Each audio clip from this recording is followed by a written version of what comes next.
Bush's second term will be a disaster. In the sense that support for Bush and his presidency will erode dramatically. The war in Iraq is already becoming increasingly unpopular and hurting Bush's popularity here at home. But it's going to get a lot worse beginning in 2005. Many Americans see Bush's response to the Katrina hurricane, a hurricane that had a great deal of advance warning and every reason in the world to believe it was going to hit a major population center in New Orleans. And the Bush administration didn't seem to prepare very well before it hit and didn't seem to react very quickly after it hit. Katrina hits New Orleans in August of 2005. More than 1,000 people are killed in New Orleans, and the response is underwhelming to say the least.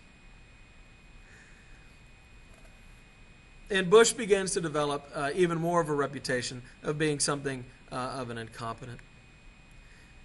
Then there's just going to be a wave after wave of Republican scandals. A top Republican lobbyist, Jack Abramoff, that's him there in the middle with President Bush, will be busted for bribing just a huge number of Republican politicians in the name of corporations.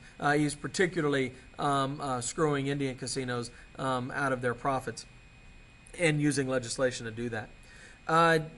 When one of our diplomats, Joe Wilson, announces that Saddam Hussein was not trying to buy weapons of mass destruction in Africa, the Bush administration responds amazingly with publicly revealing the identity of his wife, who's an undercover CIA operative. This is Valerie Plame.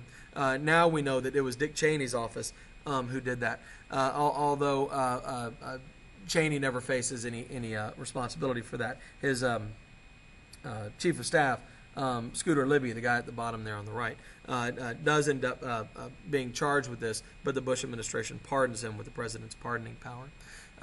Duke Cunningham, the number one ace from the Vietnam War, will go down for taking bribes. Tom DeLay will get indicted and convicted. We'll find out that the Attorney General, Antonio Gonzalez, had been going around to federal prosecutors and demanding that they prosecute Democrats right before elections to try to smear them, even if the Democrats had done nothing wrong. And Bush's plan to privatize Social Security will be widely despised across the country. Bush will also openly admit that the National Security Administration has been Bush will openly admit that the National Security Administration has been wiretapping and spying on Americans without warrants, which is clearly and blatantly in violation of the U.S. Constitution. And that's not even to mention the torture scandal, which we'll get to later. Bush responds to this by actually moving further to the right. He appoints two extreme conservatives, John Roberts as Chief Justice and Samuel Alito as an Associate Justice of the Supreme Court. He extends the tax cuts that he had passed in the beginning of his time in office.